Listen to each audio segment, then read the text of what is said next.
Hi there, I'm Adam Kibbers and this is my novel.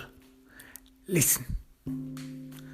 Lucy and Glen Chase were heading in to the office of the FBI director. Lucy Knight didn't feel well. She didn't feel comfortable going in there. All eyes on her. She knows that the moment she sets foot in the FBI headquarters, that she will get the main attention she does not want. She would rather solve this issue, these things from far away. But yet this job and all that comes with it, this is her life. She sees that Glen struts along very proudly. He has nothing to fear. He is not mortified. He is not crumbled. And he is not ailing from something inside him. No, he is pretty much confident. The police officer, probably his family and all around him are very proud of him. He brings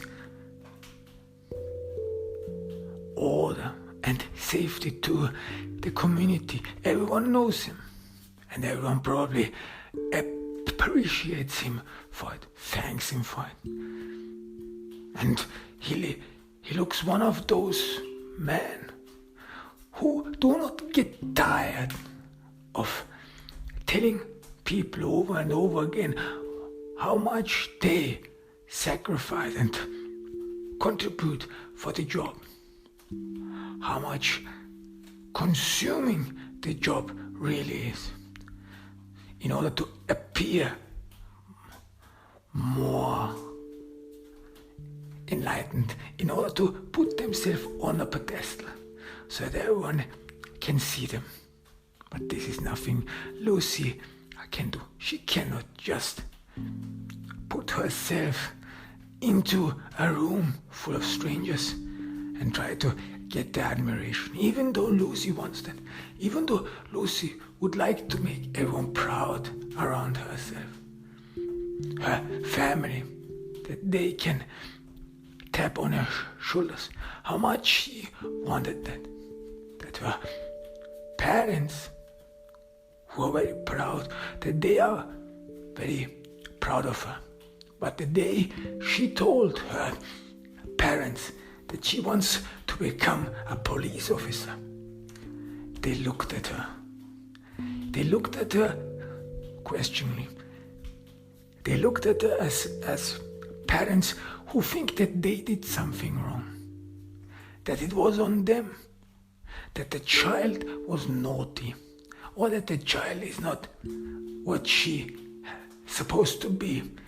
The child does not function. It does not function well according to what their parents hope for.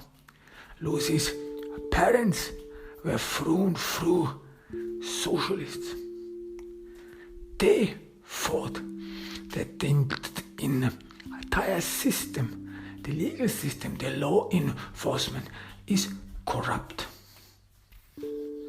This law enforcement would rather help the capitalist and wealthy elite to keep themselves in power. Lucy's parents therefore had nothing but contempt for the police and the law enforcement. They said that they are the long arm of the capitalist society. So when their daughter decided to become a police officer, an FBI agent, they were speechless. They were disappointed. But yet, in their always misplaced openness, Lucy, very early on, immediately understood that their parents, they tried to be open-minded. They always had to force themselves to be open-minded, like they were playing a role. Like leftism would be all about open-mindedness, and her parents always had to remember that they are from the left and that they would have to act accordingly. So whenever Lucy did something wrong or whenever something came up, Lucy immediately noticed that her parents held in for some seconds, for some moments, to think about a proper response, to think about a proper behavior, like someone who asks himself, what would an open-minded person do? Therefore, Lucy very early on noticed that nothing in the life of her parents is their true selves. They rather assumed the roles and the lives of someone else. They fancied themselves to be socialists. And Lucy even remembers many occasions where her mother would yell at other people, would chide other people, just to make clear and understandable that she's not one of them, that she's a socialist, that she's not one of these ordinary folks. And they had nothing but contempt for those ordinary folks. No, Lucy's parents, they always wanted to be special. They always wanted to be extraordinary. Even how to raise a child, they thought they would make everything different. They thought they would do it better, according to Lucy's parents out there in the world. The ordinary folks, the so-called capitalists and their enablers, they could not manage to raise children. No, their education and their education system would be rather oppressive. It would demean the child, and therefore they wanted to do something better. They wanted to raise their daughter in a new way, but for a matter of fact, they did not know how these new ways. They just assumed it is strictly opposite of what they saw in their own childhood, what they knew about the school system. And Lucy knew that it is not much what they knew about. It was filled with prejudices and assumptions. So Lucy grew up in an atmosphere of insecurity, of dilettancy. Her parents, they always had to configure and reconfigure their behavior. Nothing was natural. Everything was always stilted, distant, and would be lacking any emotional depth. Lucy's parents, in the end, did nothing but were searching for themselves. They hadn't even figured out who they are. They hadn't even figured out what they do and want to do with their lives. Lucy, in the beginning, in her youth, she just made her peace with it. This is what parents are, she said to herself. So what of it? These are my parents, and that's it. But when she grew older, she more and more distanced herself from her parents. She more and more understood that her parents, they are still premature. They are not developed mentally. And this left a void. And this void she tried to fill with her work, with her life. But she did not pretty much succeed. There was this fear. She was scared and she was struggling with it. This fear that was crippling her, and how she had to deal with it. She would rather let herself called a whore than really a coward. And now she was on the way in the FBI headquarters, the center of her world. Without this job, she had nothing. She walks in and tells the bureau host how proud she once felt here, how proud she was once when she walked in here, strutted through this hall. She had made it. She was one of those few who were extraordinary. This is what she was told. Not everyone gets in to the FBI. The applications for the FBI, they are piling up. The FBI, they can choose whom they want to get into. They can choose with whom they want to work with.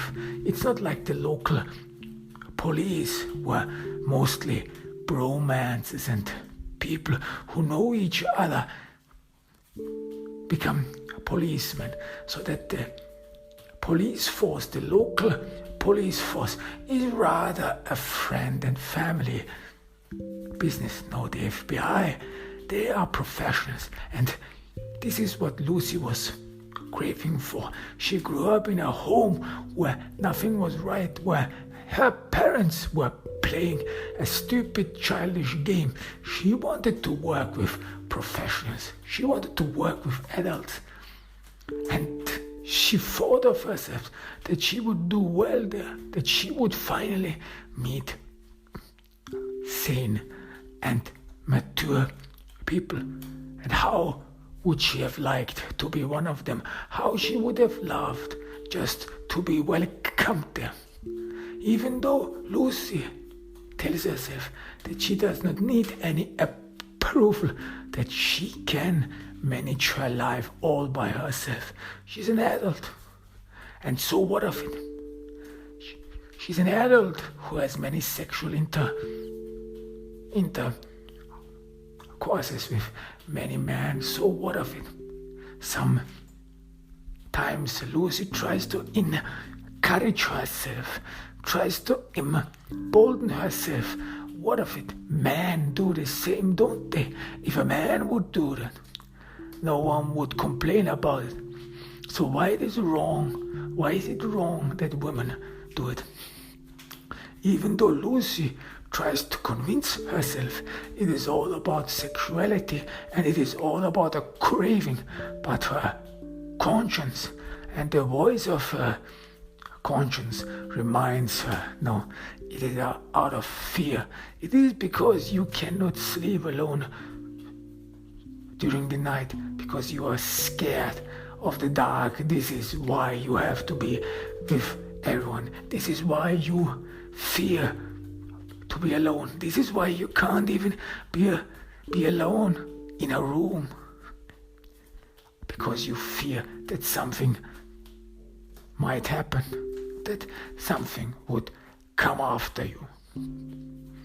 Lucy walks straight to the FBI director's office.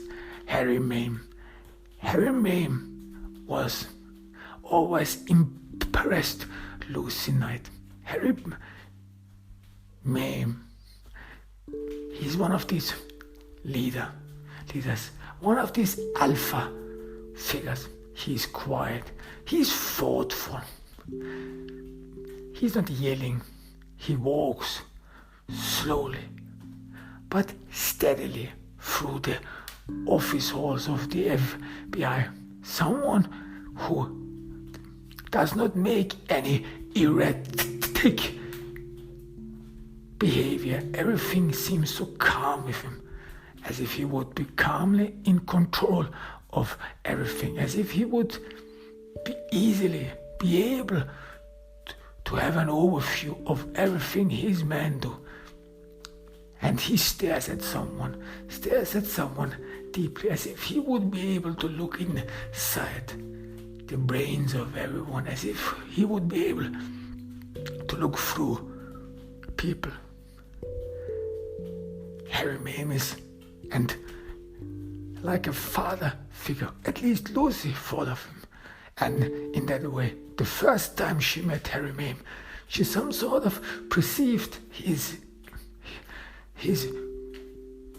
greatness. She some sort of perceived that there's a reason why Harry Maim is the head of the FBI. Even though he only says a few words, but those few words, they are not fancy. They are not like that he would be, in a way, wanting to build up a nice conversation. Or Harry Maim is not the small talk guy. No, he is straightforward.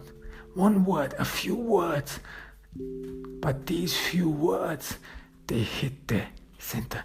Those few words, they hit the nail on the head.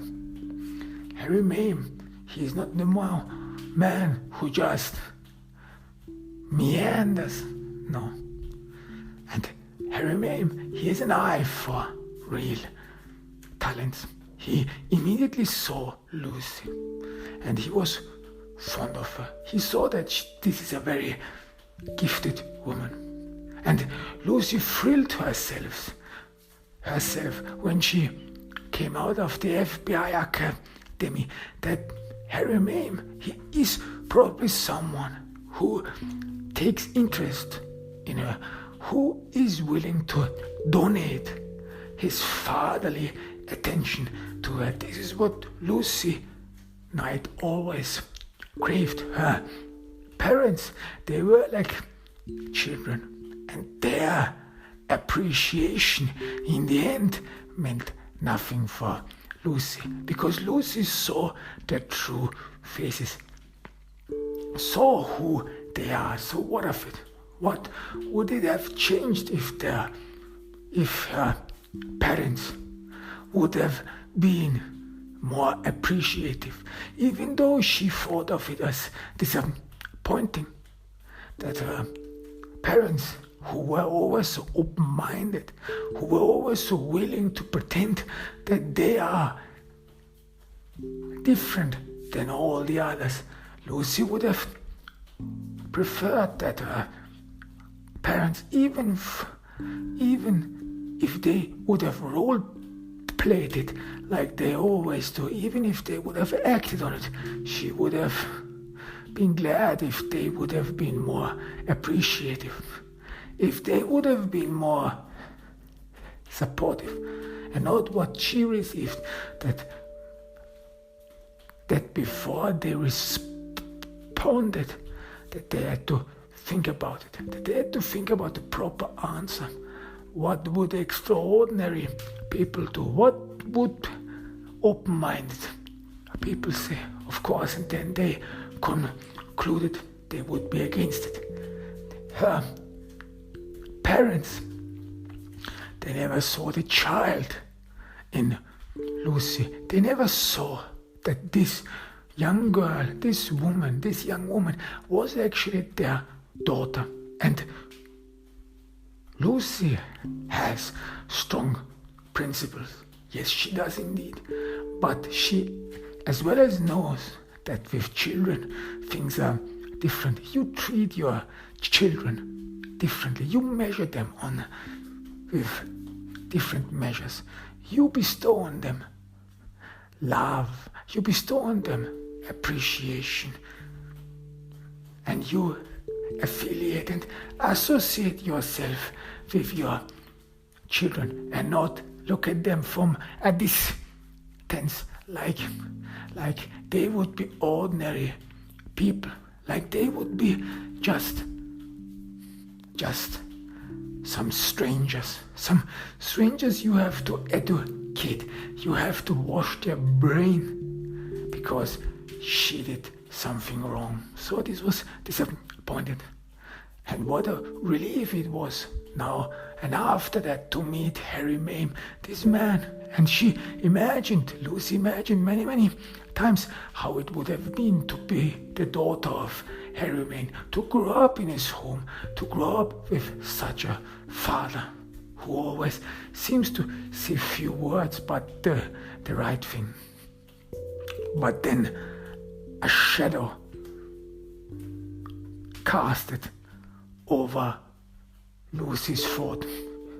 She did never see Harry Maim after the story came out, after everyone knew that Lucy Knight apparently has a lot of sexual partners, that Lucy Knight, this promising young woman, is probably nothing else but a whore, that she is so stupid that apparently she cannot keep her private life secret, or that she is apparently not willing to act more discreetly, more appropriately. What if the entire community knows that an FBI agent fucks around, that an FBI agent has sex with a lot of men? And she almost stumbles on that thought. Lucy would rather turn around and leave, because she knows that now is the first time after the story broke that she has to face Harry Maim, that she has to stand in his office, give him account. Will there be some nasty words being exchanged? Will there be some stupid implications? Some what many men say that.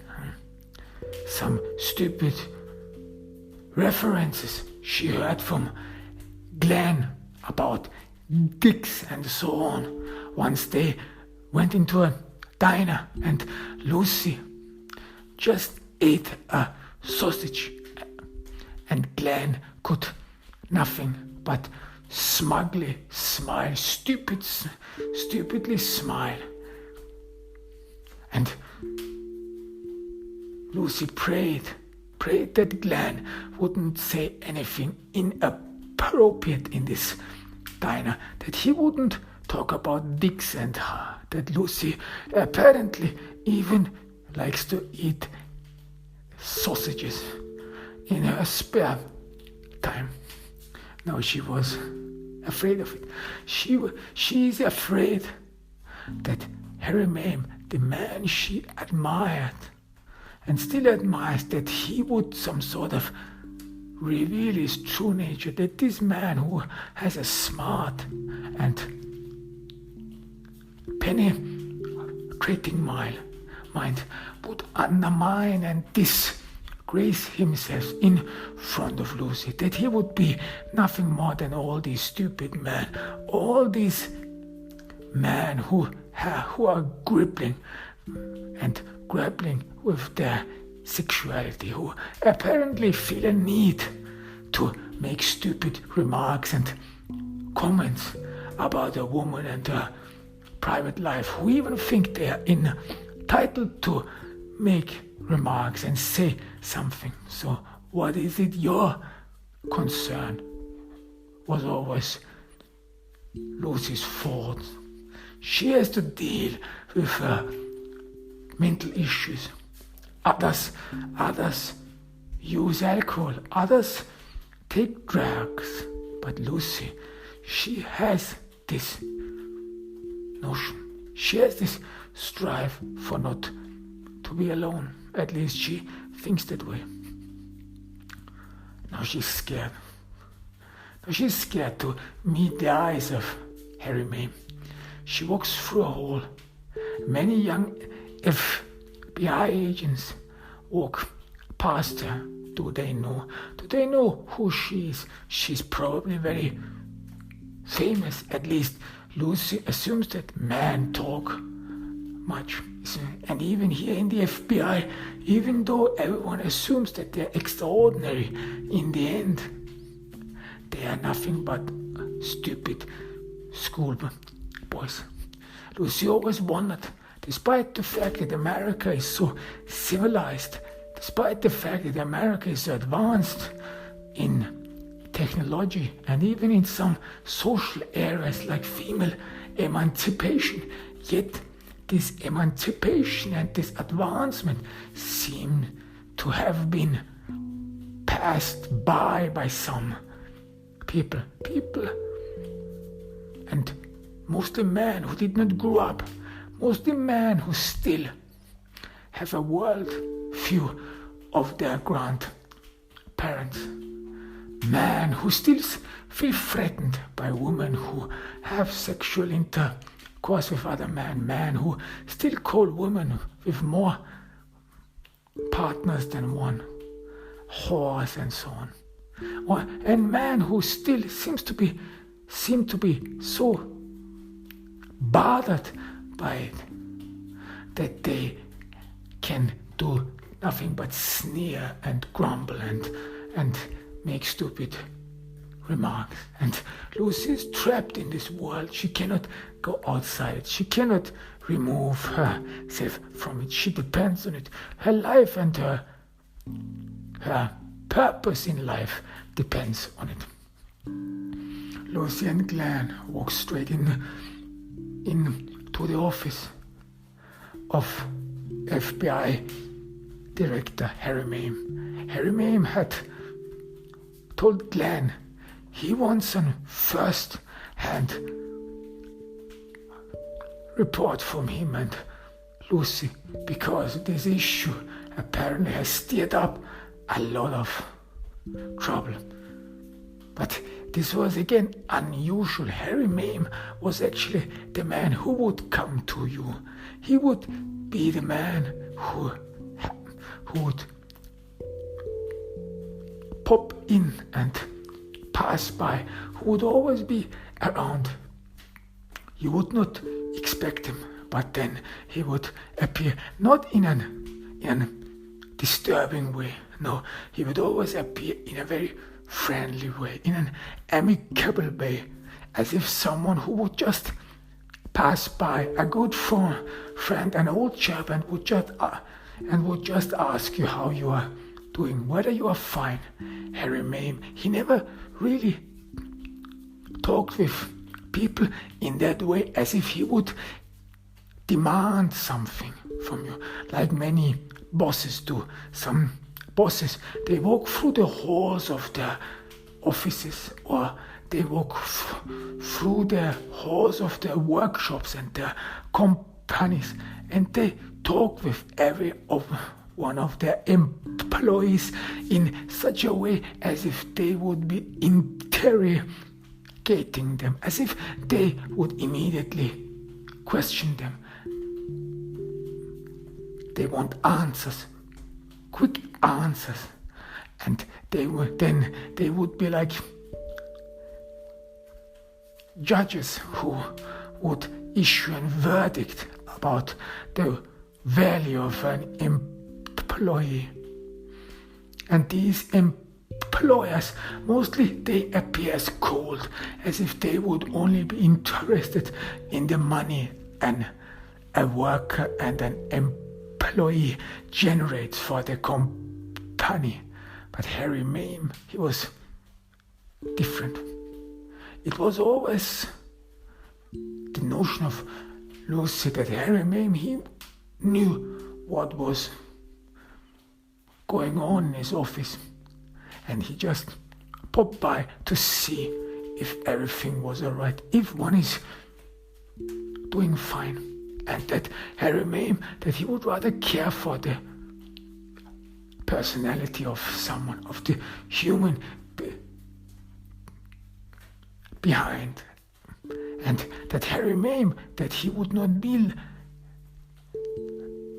like all the other FBI directors who were nothing but politicians who only care about elections, who only care about their reputations and what a case could do for them, how it could enhance their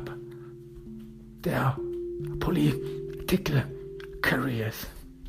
Now Harry Maim, he was not a politician, and this made him human, this made him amicable, and this made him respectable. Lucy knew that.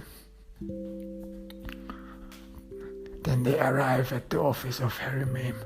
Lucy gulps in the air as if she would be preparing herself for deep dive. She bends her head. She is ashamed of herself. She is ashamed of herself like she would be a stupid girl. This girl who wronged her father. This girl who is now repentant, who feels ashamed of herself, who has brought this grace of herself. Lucy's parents, they never cared about her sex life. They even encouraged her. They said that it is normal that a woman sleeps around, that she enjoys herself, that it would be human life to shop around. But Lucy very early on felt this fear, this mortal fear, and that her reaction on this fear, that it was wrong, that it was not something you ought to do, that sleeping with a lot of men doesn't give you any pleasure at all. No, it leaves you stranded, devastated, empty and void. And she could not help it. She could not overcome this fear inside her, this fear of being alone, this fear of being or having to manage one's life all by himself. Glen enters after Lucy and he closes the door behind him. Now Lucy feels like she would be trapped, like she cannot go anywhere. Now she has to face Harry Maim. But then she reminds herself that she is a professional and that she at least has to pretend that she is a professional and that she has to do the right thing. No matter what it is, she has to maintain appearance. So she tries to straighten up. She imagines that she is wearing a suit, that she is carrying an FBI badge with her, that she is one of those few selected special ones. She's extraordinary. She was being admitted to the FBI because she has a pregnant mind, because she has a very extraordinary mind, because she can see connections and interconnections, because she is able to think beyond the extraordinary.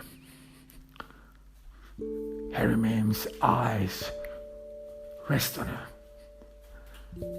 He says, "Good morning," but you cannot detect anything from his voice, like he would say it every day. And that's the worst thing for Lucy. You can't quite grasp. Is he polite? Is he just preparing for a lunch? Is he willing or wanting to hurt Lucy? Does he feel offended by Lucy? What is this all about? So, what do we have? Asks Harry Maim. Glen starts. Well, there are 2 murders. We don't know who and why they were killed. We don't even know whether they are connected or not. This looks like separate murders. There's some people, probably some jerks, who like to kill people. That's all there is. So we are still taping in the dark. Sometimes Lucy asks herself, how did Glen Chase ever pass the exam into the FBI? Glen Chase and many others, they do not seem like the ones who would be very suitable for the FBI. Maybe for the local police, yes. But whenever she hears Glen analyzing a case or talking about a case, she always thinks to herself, he's actually not someone who really deserves to be in the FBI. He doesn't have the wits. And she is a little bit offended of it. She's offended of it because she always thinks about the FBI as an exclusive club where only a few are admitted. And now Harry, and now Glen Chase, this man who apparently cannot even see any connection into this murder and what it means. Do we have a profile? Asks Harry Maim, and his eyes are almost piercing through Lucy. No, we don't have yet. Response Glen. From what I gather, these murders have a very sadistic notion, and that the killer probably likes to prepare for these murders in advance. He's probably a pedantic, some freak who likes to carve up people and wants attention. So if these two murders are connected, then it is all about attention. We have probably another serial killer. And if these murders are not connected, then we have two murderers who just want everyone to know anything about them. Probably it is only a matter of time until we get anything from the killer, where he will brag about his murder and so on. Did he take any trophies? Asks Harry Maim. Not that we know of. Glen Chase goes through his notes. Harry Maim is thoughtful. Then his eyes fall again on Lucy. Agent Knight, he says in a very monotone voice. Nothing reveals his mental state. Agent Knight, what is your gathering of this case? And now Glen looks at Lucy with contempt and with a warning. He set the pace. He already said what is necessary. And now if Lucy comes around and says something else, this could really embarrass him. So he wants to make sure that she understands it, or at least wants to convey that in this case there is no deviation. Even though he hates Lucy, even though Glen despises her, and he secretly and sort of artificiously imagines her having sex with a lot of men, and whenever he sees her, he imagines that this mouth had the dick of someone else in it, and he subconsciously wishes that she would give him a blowjob. However, he has nothing but contempt for Lucy Knight. But in this very moment, when he stands for the FBI director, and again for Glen as well, Harry Maim is like a father figure, like someone he looks up to and whose appreciation he craves. He does not want to be put into the shadows, and not by a woman, and not by this whore. Lucy Knight is thoughtful. She knows what this means, and she knows when she diverts from the explanation of Glen that Glen will make her suffer. But yet she wants the approval of Harry Maim.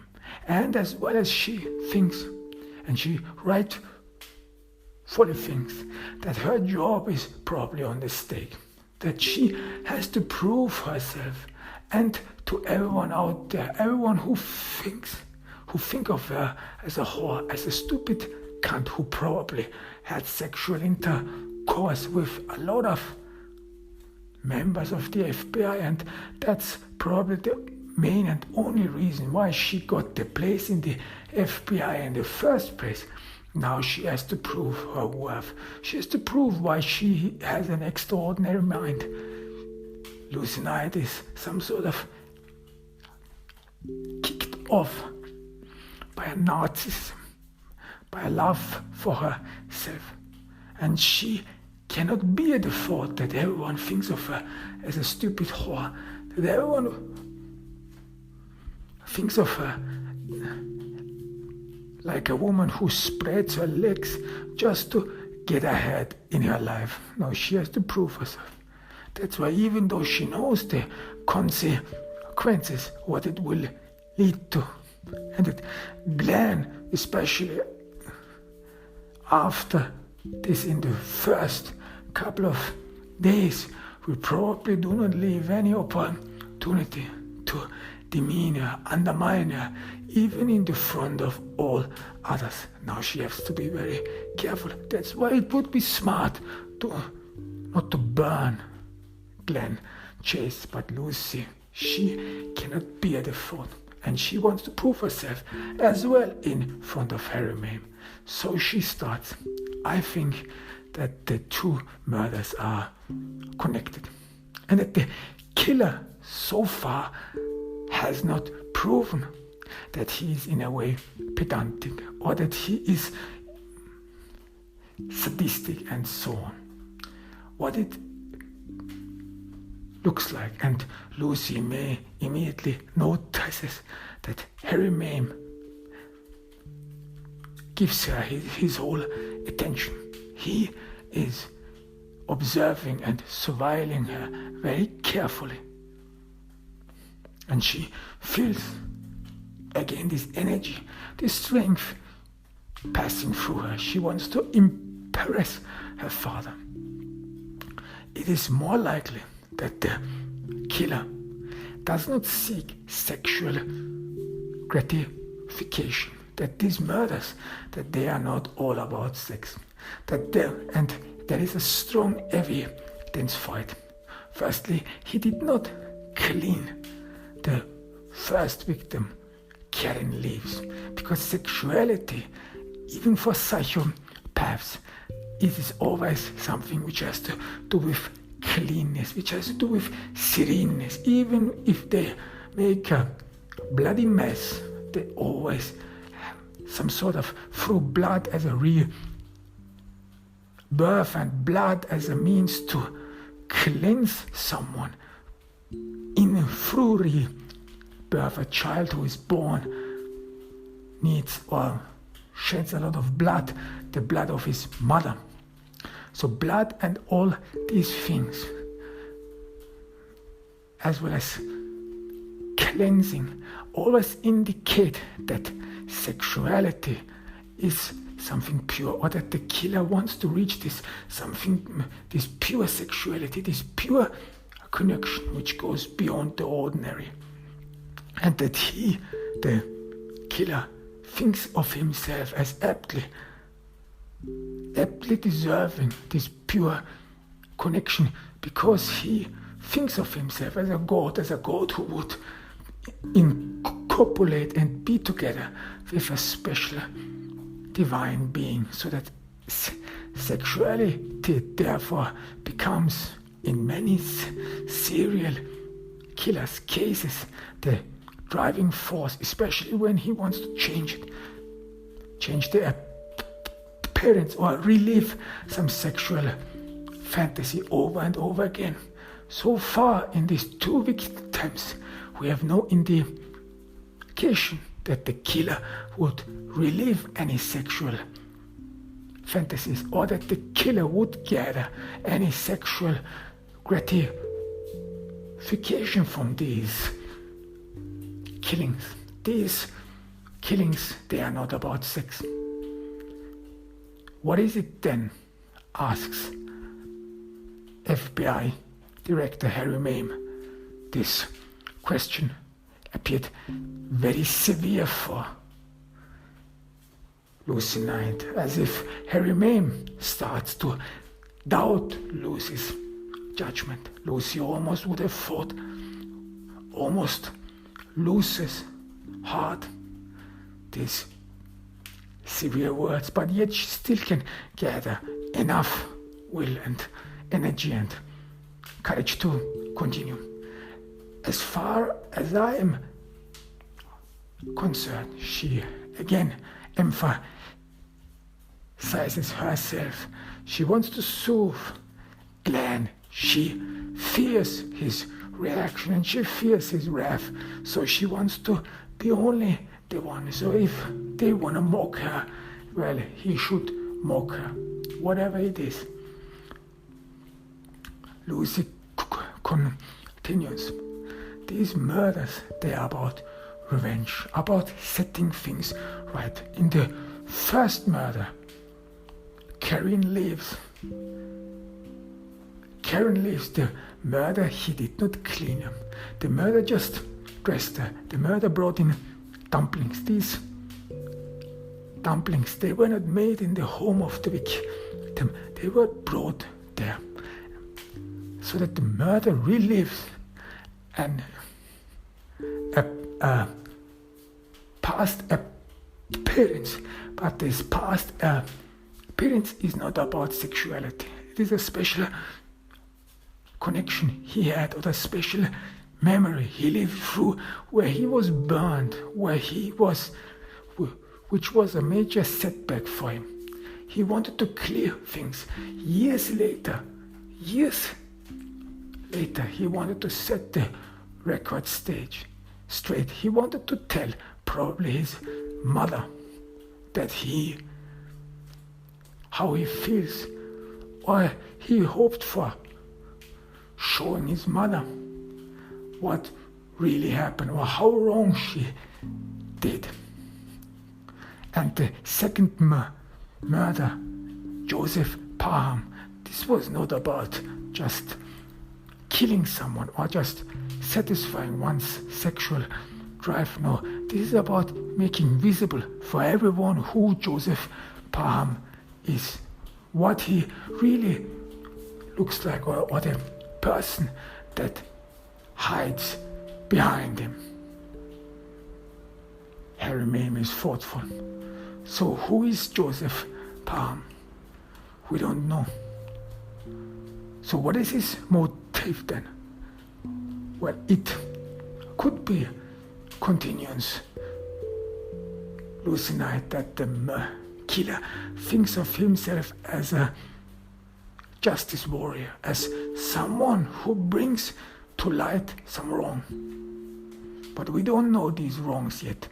Interposes Glen, and Lucy perceives a sneer in his voice. No, we don't know.